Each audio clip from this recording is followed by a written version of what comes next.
Hi everybody. Today we're going to be talking about inverse trig ratios. And let's go to our Desmos scientific calculator and let's find them. On our main screen we have the sine, cosine, and tangent buttons that we've been using in our previous assignments, but I want you to go over to the third column where it has extra functions and click that, and you can see that you have a sine and it looks like a -1, cosine looks like a -1, and the tangent -1 there. Those are the functions we're going to be using, and we don't say sine -1, we say inverse sine or inverse cosine or inverse tangent. Some textbooks might even say arc sine or arc cosine or arc tangent. That means the same thing as this these inverse functions. So right up here at the beginning of our assignment, we just get to find what they are. And let's go ahead and solve for our sine of B. Now notice this B is where the angle would be. And because we have a variable there, we don't know what that angle would be. And that's what these inverse trig functions are good for. The inverse functions find angles. So we don't know what that angle is. We want to know what that angle is.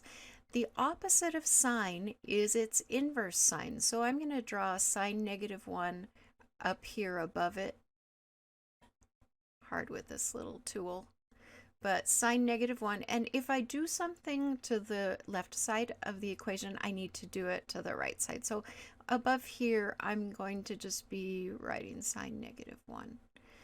Now, the sine, the inverse sine cancels out the regular sine and leaves B all alone. So really, we're almost done. All we have to do is put in our calculator that inverse sine and then the number that they gave us. So I'm going to come on over here and I'm going to click inverse sine, and then I need to go back to my main menu because I need my numbers. So I need 0.4848. And we can see that our value of that angle is over here on the right. We've got 28.999. That's going to be rounding up to 29.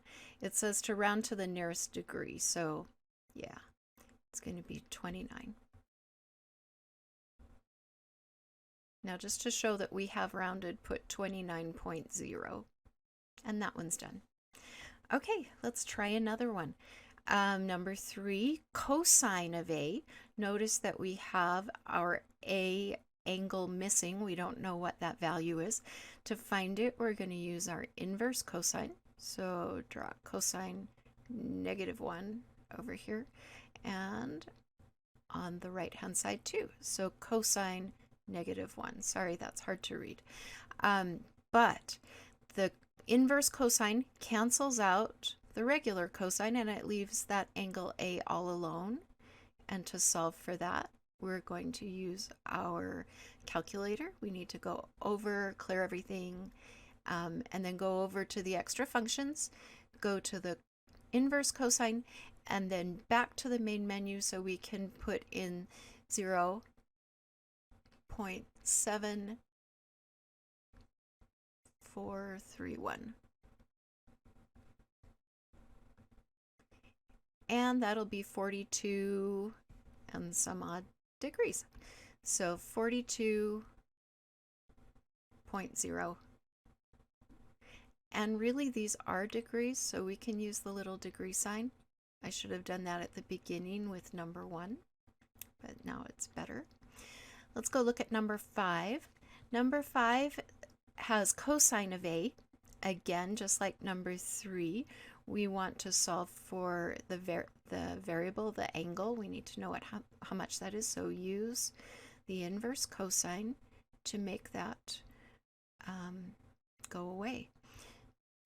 Inverse cosine on the other side too. Inverse cosine cancels out regular cosine, leaves A just all alone. And Let's come on over here to our calculator, clear everything, go to our extra functions, go to the inverse cosine, and then put in this number that we need, that 0.5878. So come on back to the main menu so we can do the 0.5878. And our answer is 53.99 and so on. We're rounding to the nearest degree. Think of money. $53.99 is almost $54. So that's what we're going to round to. So 54.0. Now we've been doing a lot of cosines in a row. If I keep going with these odds, we'll get another cosine. So I think I want to come on over here. We haven't done a tangent yet. So let's show you how the tangents work. It's the same way. Here's on number 6, tangent of W. If we want tangent to go away, so we have W, the angle W solved for, we need to use that inverse tangent. So, and we do that on the left, and we do it on the right. Inverse tangent cancels out tangent. W, angle W, will be equal to the inverse tangent of 19.0811. So come on over to your calculator, clear everything, go back to your functions, get your inverse tangent, and this one's going to be 19.0811. Go back to the main screen so we can get some numbers.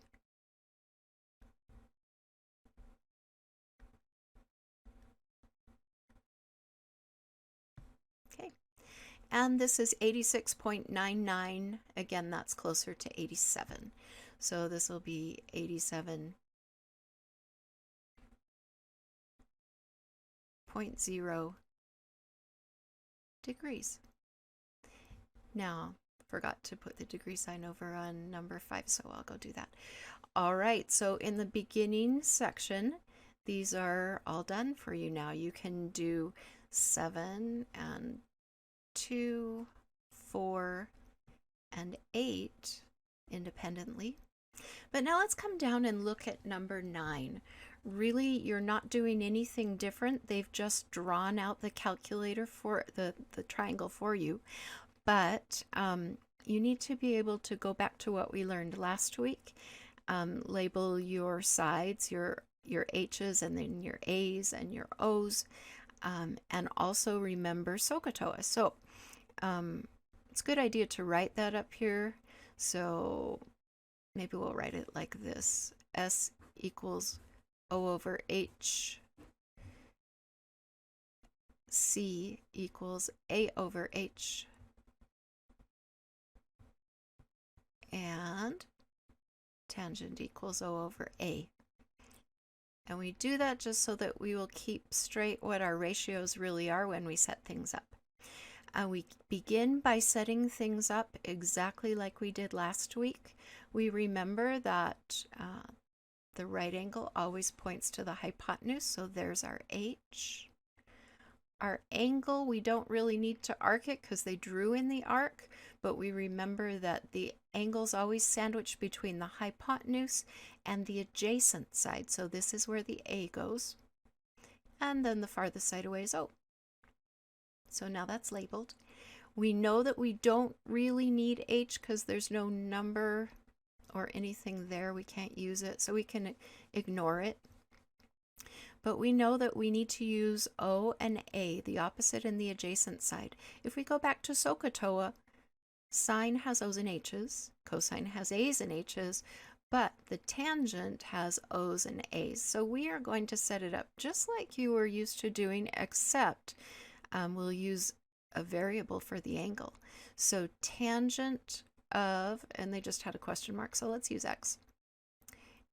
And so tangent of x equals opposite over adjacent.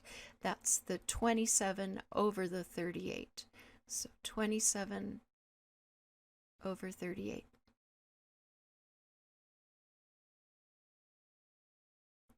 Now, Remember that if we want to get the x all alone, we need to get rid of the tangent. So we need now to use the inverse tangent. So we'll go tan -1 and tan -1 on both sides.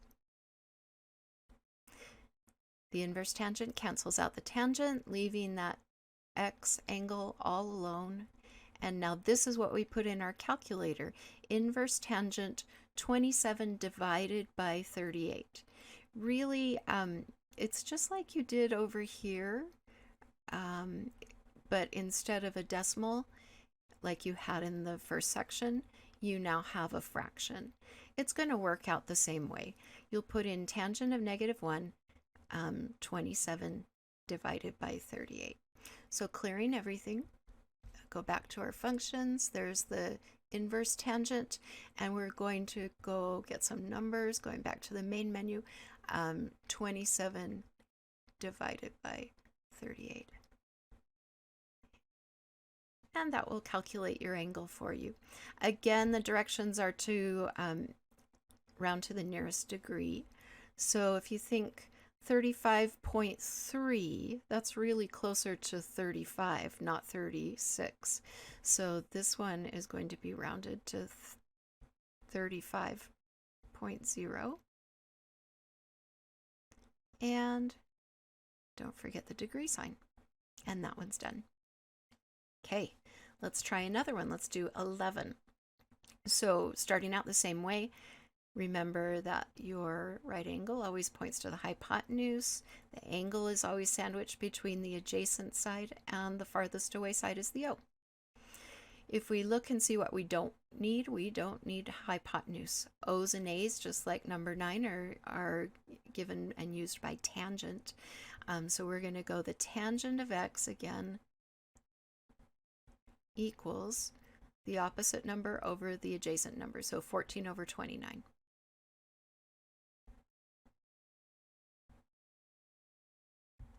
You want the x all alone, so you want to get rid of tangent, so use inverse tangent. And if you do something on the left, go do it on the right. Inverse tangent will cancel tangent. X is going to equal whatever this goes into the calculator. So come on over here, clear everything. Go to your extra functions so you can find that inverse tangent. Then go back to the main menu so you can put in 14 divided by 29.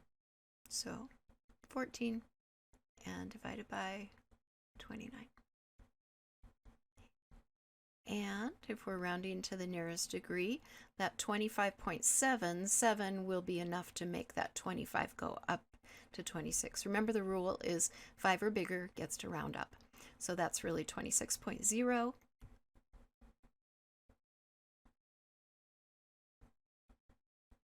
degrees. Okay, let's go do number 13. 13, we're starting the same way. We're going to label our sides. That right angle points to the hypotenuse. The angle is sandwiched between the hypotenuse and the adjacent. There's nothing here, and I'm running out of room, so I'm not going to even write A. But that extra one, that side, the 10, the farthest side away, would be our O. What uses O's and H's? Let's look up at our SOHCAHTOA. And oh my goodness, this is so messy, guys. I hope you wrote this better than I did. But you can see that sine equals O over H. Wow, hieroglyphics. But sine equals O over H. So we're going to use sine, and we'll say sine of, and look down and see what our degrees are. Oh, we don't know that, right? So you use an x. Sine of x equals O over H, so 10 over 39.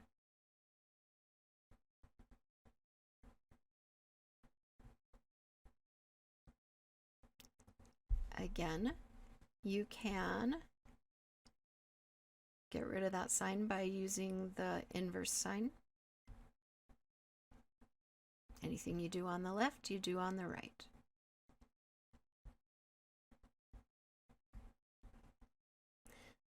Inverse sign canceled out the sign.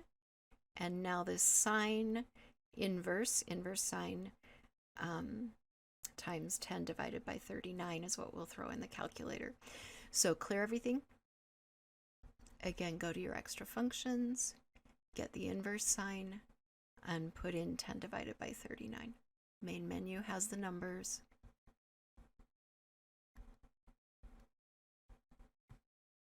Okay, so 14.8. 8 is enough to kick that 14 up to a 15.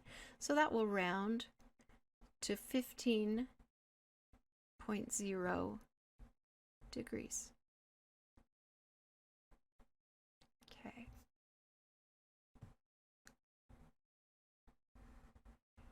Let's go to the second page.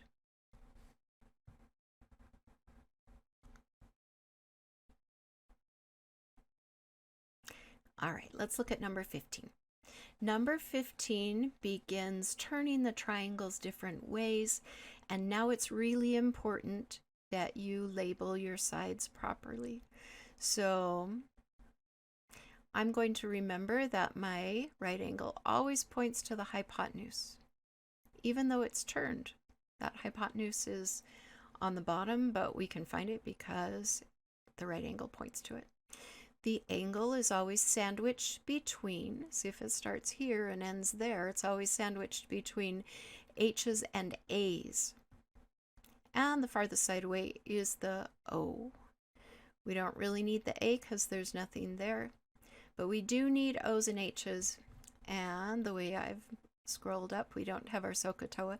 Maybe I can write it better this time. I don't promise anything though. So sine equals opposite over hypotenuse, cosine equals adjacent over hypotenuse, and tangent equals opposite over adjacent. Yeah, that looks better. Okay, SOHCAHTOA. Guys, that's really important for all this stuff. So O's and H's, we need sine.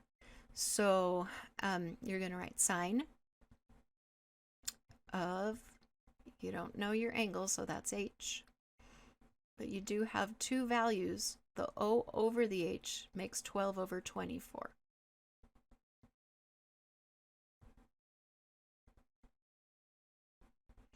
Again, inverse sine on both sides so that you can get that sign to cancel. And then x equals, into your calculator goes inverse sine 12 over 24.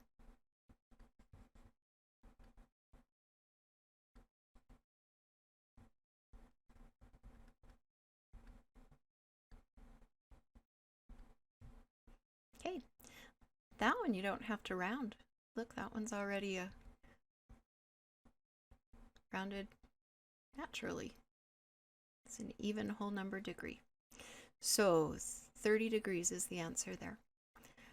Okay, let's look at number, I'm going to skip 19 or 17 because I think you have the skills to decide how to do that one.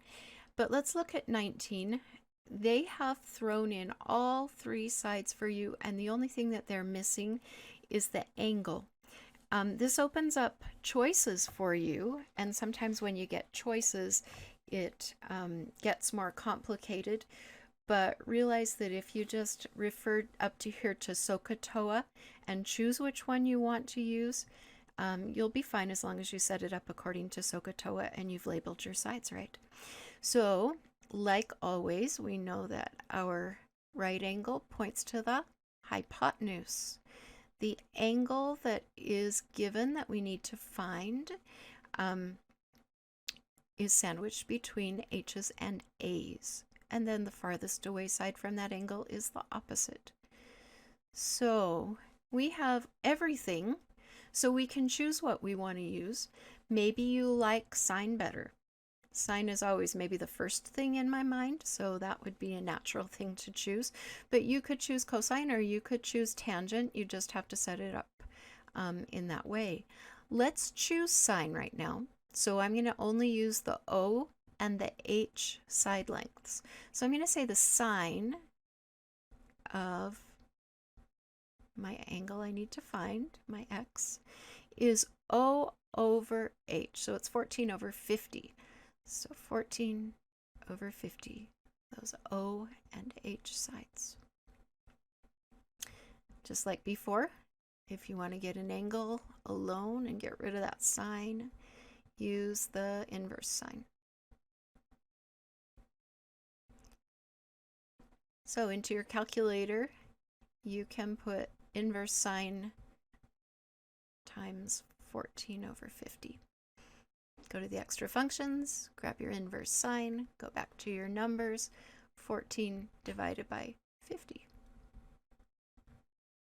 And you can see that 16.2 would round to just 16.0 degrees. Okay, now let's look at number 21. And even though I might love sine and I might want to always use sine, we don't have to, so let's use a different one. Notice we've got all three sides, so this is a kind where you can choose. So look at your right angle, label that it's pointing toward the hypotenuse. Look at your angle that you want to find. Notice that it's sandwiched between hypotenuse and adjacent, and then the farthest side away is the opposite. Now I've got my sides labeled, and just to be different, let's use cosine this time. We'll say the cosine of my angle I want to find, so the cosine of x equals, and remember guys, cosine needs the adjacent over the hypotenuse. So here's my a, it's 7, and there's my hypotenuse, it's 25. So 7 over 25. And now it's just like you've been doing.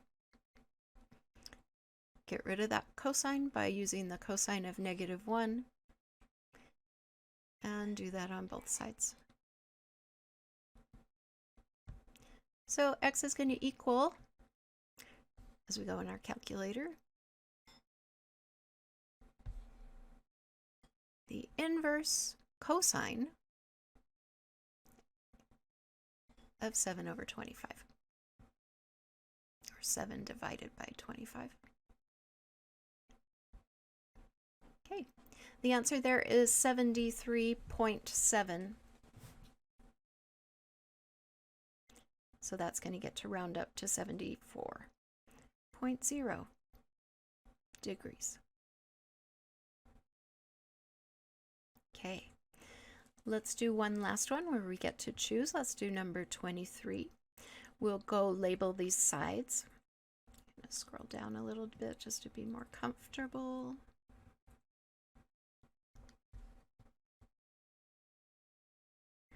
So I need to label my sides. Right angle always points to hypotenuse. The angle you're trying to find is sandwiched between its adjacent and the hypotenuse, and the farthest away is the O. So this time, let's go look at using a tangent. Scroll down so we can take a peek at what that was. Guys, remember that tangent is opposite over adjacent. So come on back here and write tangent of the angle we want to find. We'll use x equals opposite over adjacent. The O is the opposite, adjacent. So 51 over 68. I could have chosen sine, I could have chosen cosine, I just would have had to use different sides as given by SOHCAHTOA.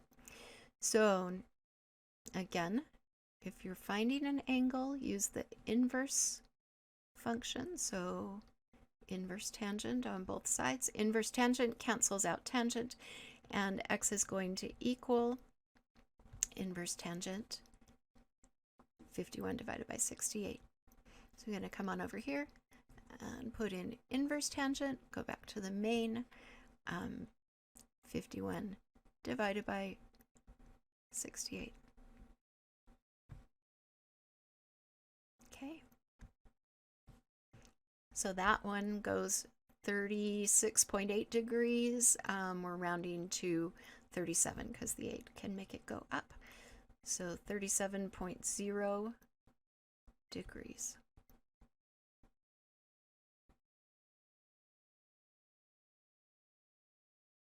Mm. Okay, now let's look at some critical thinking problems. I'll talk you through them. We really have actually touched on this already. Find angle x where sine x equals cosine of x. Well, let's think about this for a second. Remember that sine equals opposite over hypotenuse, and cosine equals adjacent over the hypotenuse. Now, if we draw a triangle, a right triangle here, our hypotenuse is going to be the same whether we're doing sine or cosine. But if we want sine and cosine to be the same, then we really have to have the same opposite side length as the adjacent, which means that this hypotenuse can be anything, but your side lengths on the legs have to be the same. So like if this was a 9, then this would have to also be a 9. And guys, do you remember when we were doing triangles, our 45-degree angle triangle is what you get when you have two angles that are the same. Remember, if the sides are the same, that their angles are going to have to be the same too. And you could even add this up. Here's 90 plus 45 plus 45 equals 180. You've got a real triangle that will work. Okay. All right. Extra credit points for anybody who can think about number 26 and give me some good thoughts on that. Draw and label all three sides of a right triangle that has a 45-degree angle and a hypotenuse, or a 40-degree angle and a hypotenuse of 10 centimeters. So try to draw that, label it, and then get back to me. Okay, guys, good luck with this. Have a great day.